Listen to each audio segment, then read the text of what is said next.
give everyone a minute to pile in. I think there's going to be an absolutely riveting panel here today. It's on the top of everyone's minds, and that is a lot of the market and price action.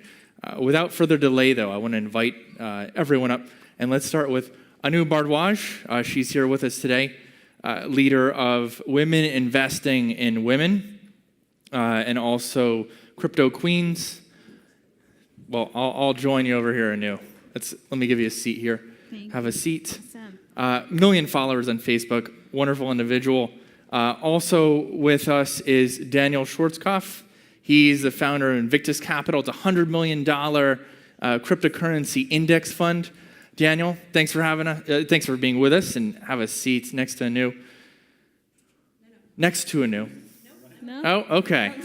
I stand corrected. Jeffrey's with us today. Jeffrey Warnick, who's an early cryptocurrency investor. Jeffrey,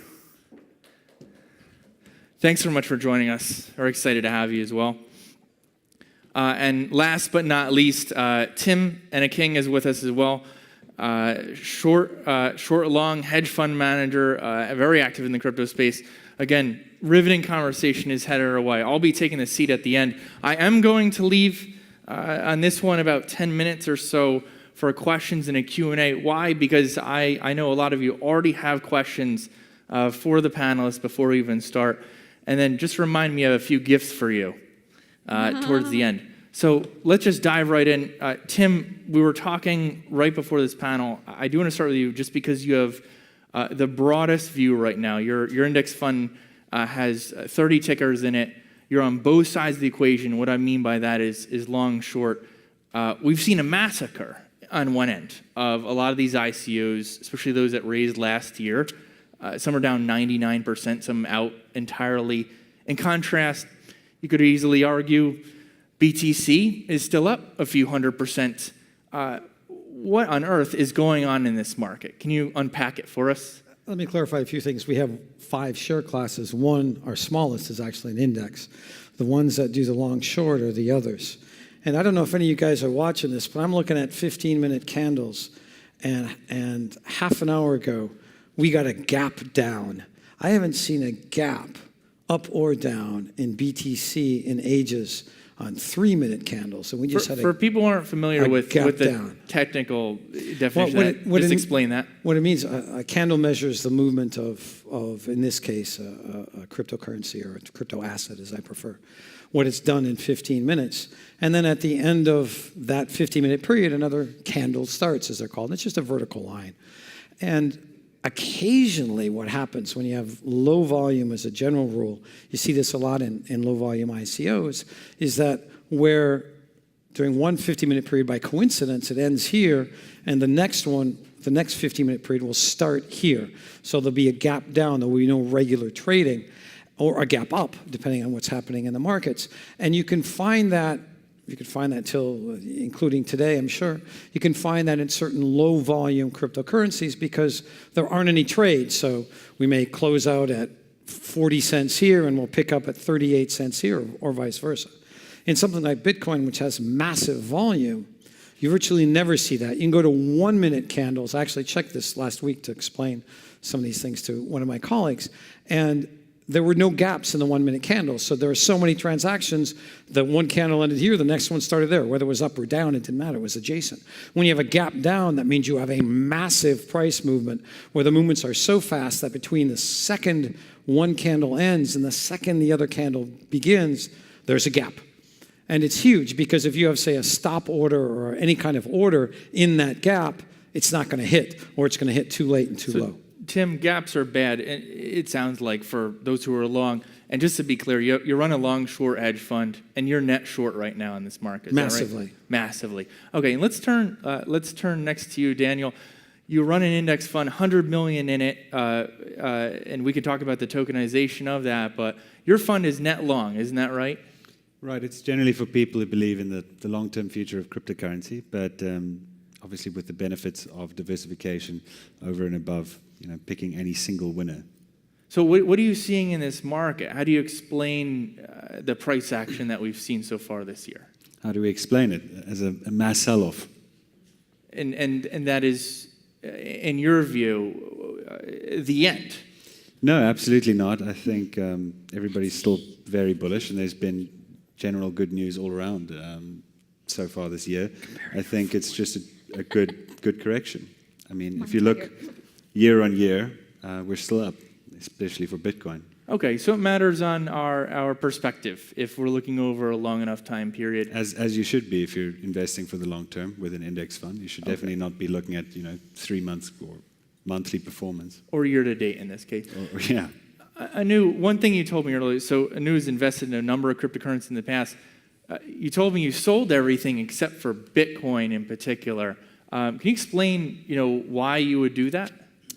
I was following the news, and I just wanted to track one currency by the end of when is it? I want to say it was like August. I moved everything out of all the altcoins, and I just said if there's going to be one currency that I'm going to bet on, it's going to be Bitcoin, and let me just see how the market reacts, because everything was almost par, going up and down, and it just made sense to keep Bitcoin and follow that, and I'm happy with that decision so far. Is it fair to say, though, that maybe you'll never invest in an ICO again?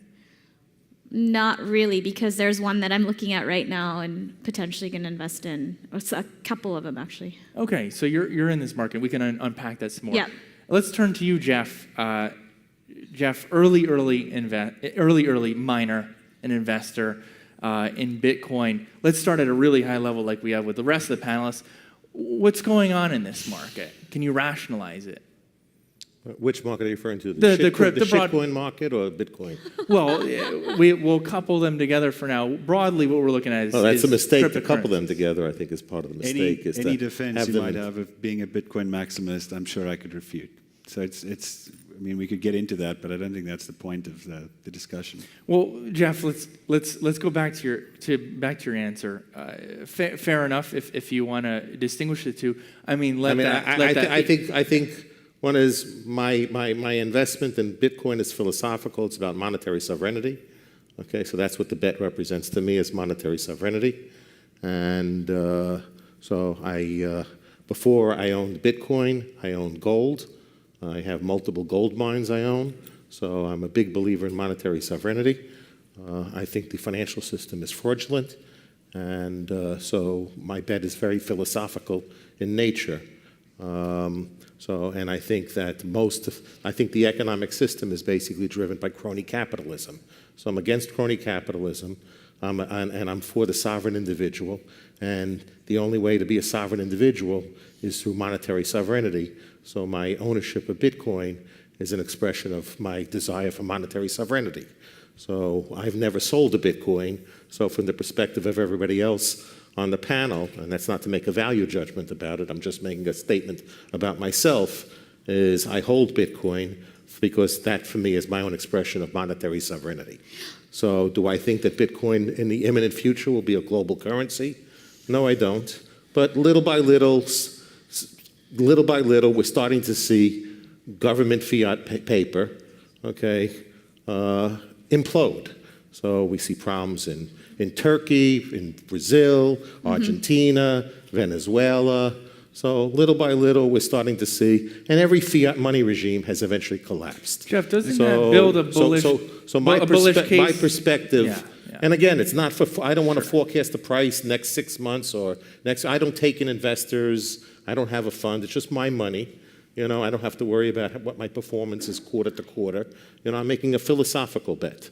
And so I'm comfortable with the philosophical bet, and I'm not marking to market. I mean, obviously, big decline. If one goes from 19,000 to, 7,000, I've taken a big hit on my net worth.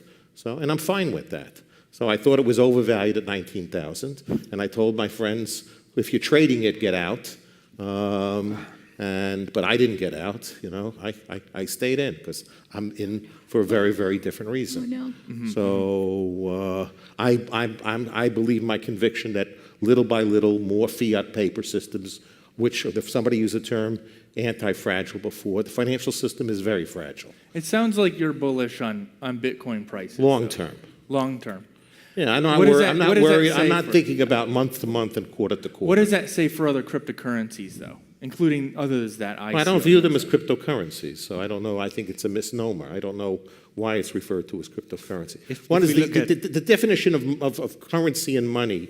Okay, there's Adam Smith said, and I think that he was right on this, that something that has value, that has good value in use, has bad value in exchange, and something that has good value in exchange has bad value in use. So if you think about the broadest definition of money, okay, so if you take a look at the broadest monetary aggregate, of the broadest monetary aggregate, about 1/3 of that is for payments and 2/3 is for savings. So the question is which function is more useful for people? And if you look at most of the money is saved and not spent. So if you have to think about what attributes there are for something you use for payments has different attributes than what you use as a store of value. So the question is what are the attributes that's important to you, and how does that function with respect to the attribute that's important to you? Thanks, Jeff. And I'll give you a moment to respond, Daniel. But first to New, you wanted to weigh in there? I was saying that I lied when I said I just had Bitcoin. I actually have Bitcoin Cash also. Roger Ver downloaded a wallet on my phone, so I'm holding Bitcoin Cash as well. And I was trading Litecoin up until a period of time. It was working great for me, but for whatever reason, I let go of that as well. But there was somebody who commented in the last panel saying they have Ethereum, Litecoin, Bitcoin Cash, and Bitcoin. And I would say that was, if I had to keep 4, it would be those 4 as well. Well, this is news, and it puts some daylight between you and Jeff. Why bother holding the Bitcoin Cash too? The wallet's still on my phone, so I lied. I said I told you I had nothing else. And then why not sell all of your cryptocurrency? Why not sell the Bitcoin too? Because I want to hold on to the Bitcoin, period. It's a psychological thing. You just want to participate in the market. Correct, and it's like the him, least it's philosophical for me also, and I want to hold on to it because I see inherent value. I do see it something that I want to hold on to long term, just like I'm holding gold, I'm holding diamonds, I'm holding silver, I have precious metals and things like that. So yeah, I'm going to hold on to it. The diversification's there. Yeah. And Daniel, thanks for holding your tongue. I do want to go back to Tim on this. Why are you doing that to him, poor guy? Diversification from fiat, right? Yeah, You're diversifying out of exactly, fiat. exactly. Okay, and that's to the thesis. But Tim, what you're hearing here is you have 2 strong Bitcoin proponents.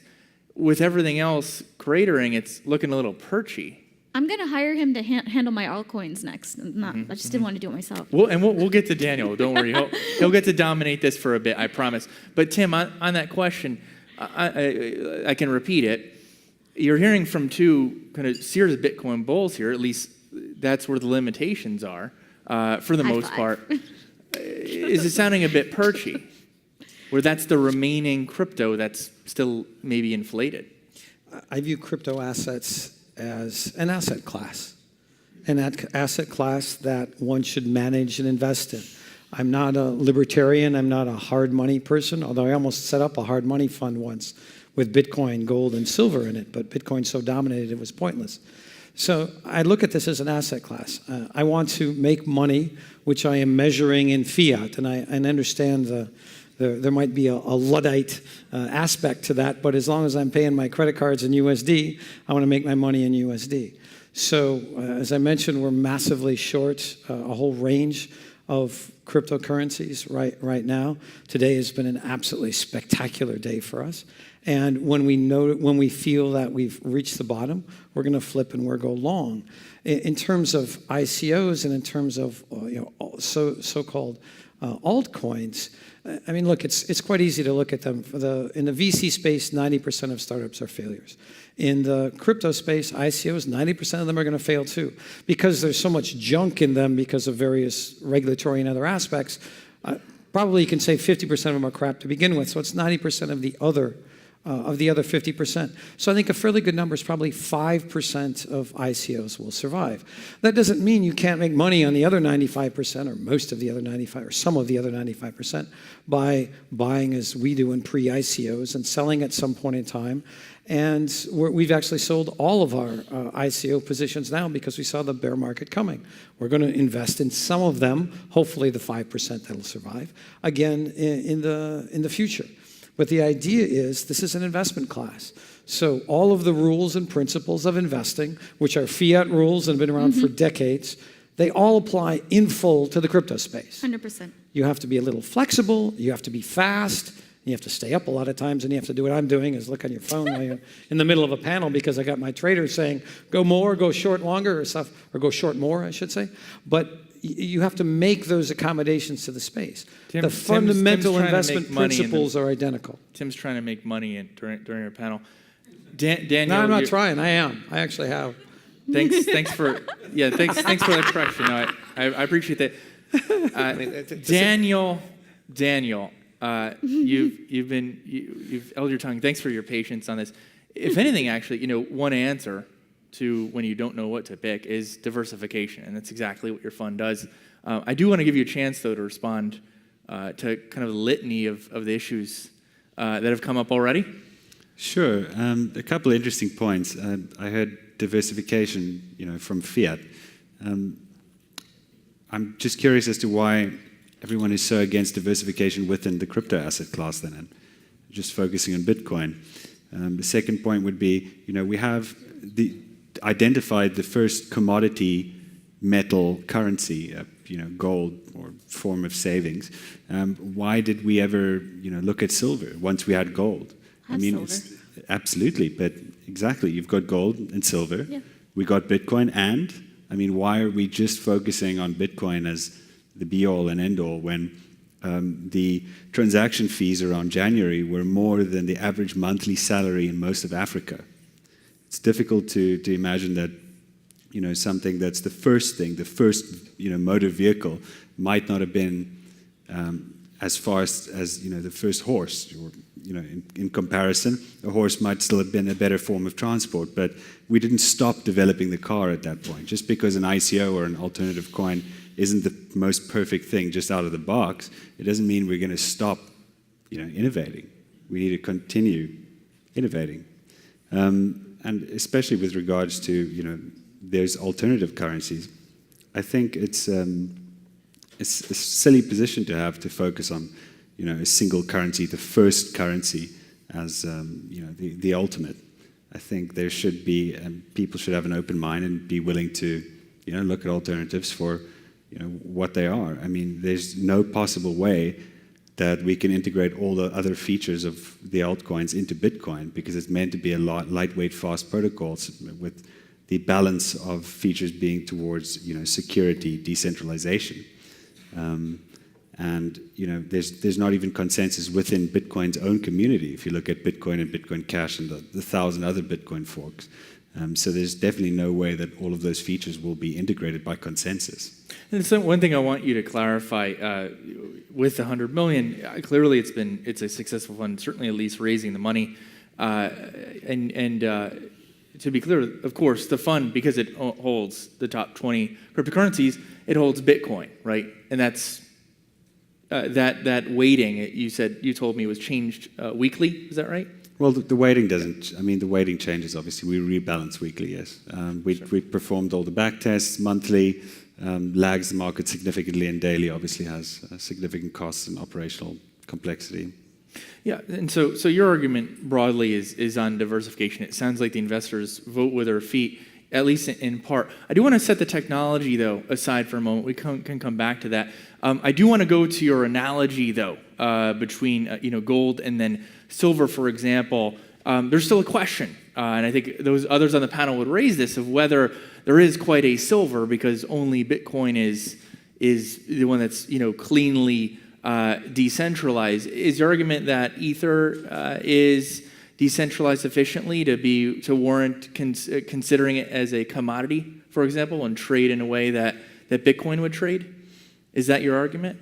My argument is that we didn't stop discovering alternative metals, alternative currencies once we discovered gold. So I don't think we should just stop at Bitcoin. Sure. Now, Jeff, there's an inherent problem that you pointed out with that, right? And that did distinguish Bitcoin on this topic? Well, I think, first there was sort of like an illusion that because you believe in Bitcoin, you have a closed mind and you're not looking at other things. Whatever conclusions I've reached about altcoins have not come from a closed mind. As I read hundreds of white papers. A lot of people come to me and ask me for advice, and I read people's white papers, and I give them their advice, and usually I tell them why I think their projects are shitty. So, and many of them try and modify their projects according to that, because the bad problem, part of the problem is they don't know how to design the token economy. So, but again, it's always this issue about, and this is like the debate between Bitcoin and Bitcoin Cash, is again, is it a store of value or is it a form of payment? So I'm very skeptical about, for the short run, anybody competing with fiat for a form of payment. First, here we're in the United States right now, okay? So anyone, if you want to use a crypto for a form of payment, every time you use it as a form of payment, it's a taxable event. So I don't think anybody wants to use anything that's a taxable event that every time you use it. That's how the government eliminated gold as a competition for fiat, is they made the tax treatment of it so that every time you trade gold, it's a taxable event. So they tax Bitcoin like they tax gold in order so there would not be competition for payments. The governments do not want competition for payment systems. So they don't. Once they lose competition for payment systems, they can't track economic activity, and which means tax collection becomes much more difficult.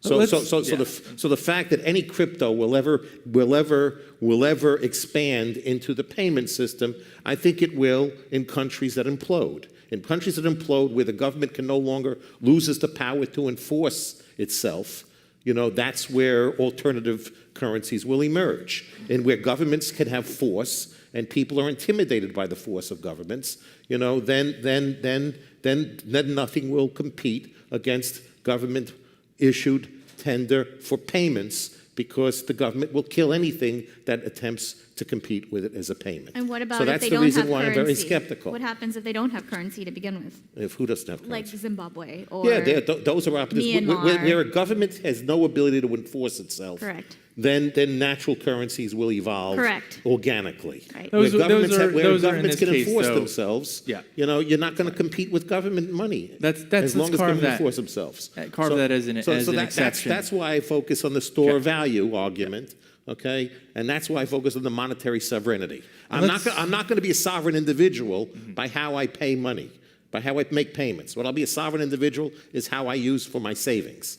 Okay, I opt out of the fiat world for my wealth preservation. Jeff, and real quick, let's drill down. And when it comes to just the other comment about the other stuff about making money. Well, no, look, Jeff, a couple of months ago, a month ago, Jeff, Bitcoin was. Let's just drill down on the silver analogy, and then I want to get to Tim because he's shaking his head. There is no silver to Bitcoin in this analogy. No. Is that one of the things that we just? Oh, great, Correct. thanks. So Tim, I saw you shaking your head. You had a response? No, just lots of historical inaccuracies in what Jeff was saying.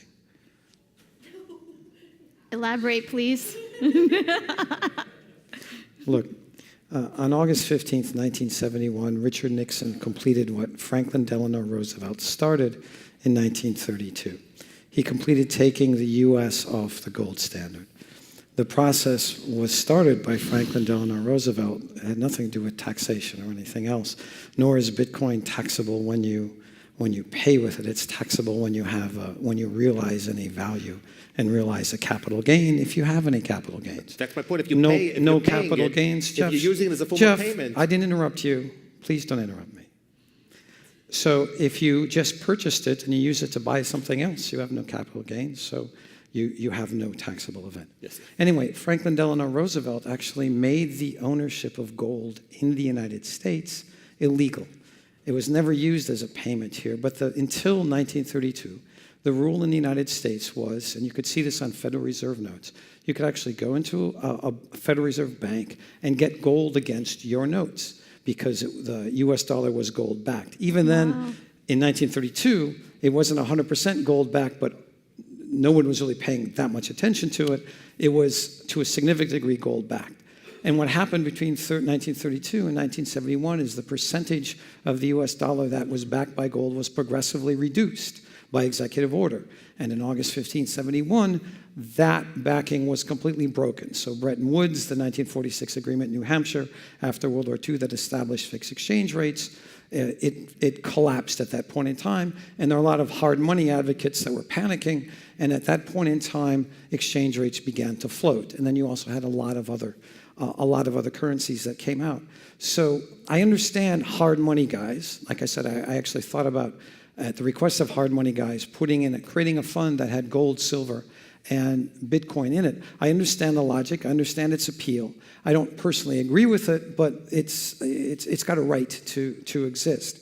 The thing that I find about many people who are involved in the crypto space is that they don't have a good understanding of fiat financial history. And honestly, many people in the fiat space don't have a good understanding of fiat financial history, which is why you get someone like Jamie Dimon who compares Bitcoin to tulip mania at the end of the 16th century. And then what he's telling you is he doesn't understand anything about Bitcoin, and he also doesn't understand anything about that era of fiat financial history. So I think it's very important to rely on facts versus rumor and to verify information, because there is so much unverified information about the crypto space in particular, or so much information, it's hard to separate truth from fact. But also, if you really explore crypto and what crypto is, what you end up doing is looking back at fiat and understanding where fiat was and where fiat came from, where it's evolved, because crypto assets or tokens, or whatever you want to call them, are a very logical extension of the fiat financial system. Thanks, Tim. Jeff, I'll give you a second to respond. I do want to go to you, Anu, on this note. One of the things that you brought up was basically other regimes, other countries, and there is a bit of a concern that what the ICO market looked like over the last 2 years was just opportunism in regulatory gaps. Is that where you were pressing on? No, I wanted to just clarify. Sure. So we're live streaming this to crypto queens and women investing in women. What he's trying to say is, in God we trust. Who is God? So this is the thing. We've got currency. I'm not trying to we've say got that at all. fiat. We've got fiat. Please don't right? put words in my mouth. No. It's we've got fiat. So what is fiat at the end of the day? What is this currency that we're following, right? No, is that not correct? And Anu, not at actually, all. can you answer my question? Tell me. Do you see, looking backwards now at this ICO market, that it was perhaps just regulatory gap, regulatory opportunism in raising all this money? I think there were opportunistic investors overseas. There still are at this point in time, and I think they were ahead of the curve, and they cashed out as a result of it because they saw gaps in the market, and now we're having a correction, and that's basically it. Okay, and on that note, though, looking forward, then you don't see a return to that heyday. Is that right? I don't see returns today. A return to that heyday. The ease with which ICOs raise Not money. triple or quadruple digits like we saw last year. I don't think that's going to happen anytime soon, but that's my perception. I'm going to get back to you, Daniel, shortly. And Tim, sounds like you have a spokesperson, but you're in disagreement right off the bat. Jeff, I know you had a few points you wanted to make, and appreciate you staying on this topic on the ICO market. But you had a response, Jeff? Yeah, I don't know what allusion to there was a fact of things that are misstatement about history. Gold has served a role backing money for a long period of time, and the Constitution specifically defines a dollar in units of gold and silver. And the issue actually that caused Roosevelt to threaten to stack the courts was actually to remove the gold clauses in contracts. So essentially the government wanted to default on the fact that they were debasing the currency and didn't want to pay in units of gold, and so they wanted to just pay in a debased currency. So that was the issue that Roosevelt was fighting with the courts was the gold clauses embedded in financial contracting. Jeff, when it came back to August 1971, and I know that very well because in August 1971 I was 15 years old, and when Nixon revoked gold, I took out all the money I had from my bar mitzvah and savings bonds, okay, bought a gold stock, and gold was $35 an ounce then. Okay, and then gold was over $600 an ounce 3 years later. So that's how good money and gold is, even with the market, gold is $1,200 now relative to where. So that's a pretty big debasement of fiat money in terms of gold since 1971. I think that's pretty considerable. So unless we're going to argue with these facts that they're not facts, that gold was 35 then and 1,200 now, and Bitcoin was close to zero in 10 years ago, and it's 6,900 now. I guess those are not facts. Jeff, money by definition is debased every day. Jeff, thanks. It's just it's really interesting, but it's also a lot of it's off topic. You definitely made what appears to be a bull case on the market, but particularly in Bitcoin. We're all listening, and I promise. I want to give one last word to Daniel, and then I do want to go to the crowd. I know you guys have questions. Daniel, on this market, we're looking forward. I do want to ask you, you have all these investors. What is their sentiment? Are they pulling their funds? Are they plowing in? Are they more bullish than ever looking forward? What's your take? We had a fair amount of redemptions, I guess, around January to March, but since then, almost none. I mean, even at the bottom, I suppose people, the weak hands have been shaken out. I mean, it doesn't look like that if you look at CoinMarketCap today, but at least the investors in the fund have a long-term view, and that's their aim. But with reference to the topic that we're discussing, the golden age of ICOs, we have a venture capital fund, and when we're looking at ICOs now, I mean, it's just like looking at venture capital projects. It's not just investing in something because it's an ICO, like people saw last year. It's actually looking at the fundamentals of the project itself, evaluating that, and seeing if there's an investment case. Real quick, of the 20 though that the index fund is invested in, I do want to ask you this: are you bearish on any of those 20? Do you think any one of those 20 will fail? Can you name one? Absolutely. I mean, which one would you say is most likely to fail? Just tell us right now, Daniel. If I was excluding Tether, which is in the top 20 at the moment, I think number 21 was Dogecoin, which is a meme. Just went up. But you're not invested in Dogecoin though, right? The fund isn't, no. But I mean, it's part of the top 20. And how about Tether? Is there any sort of investment in Tether? Well, it's not an investment. It's pegged to the dollar. Sure. Well, then let's go back to those 20, because I do want you to answer this, and I do want to turn to the crowd. Of the 20, which are you most bearish on? Which am I most bearish on? Yeah, The entire top 20. Oh, the entire top 20. Was that the answer? It's difficult to say. I mean, as we don't take active positions as an index fund. Can you just name one that you don't think is going to survive while we have you? I don't think I should be providing investment advice. Okay, well, you can plead the fifth. I won't press you anymore on that. I hope you found this riveting, everyone.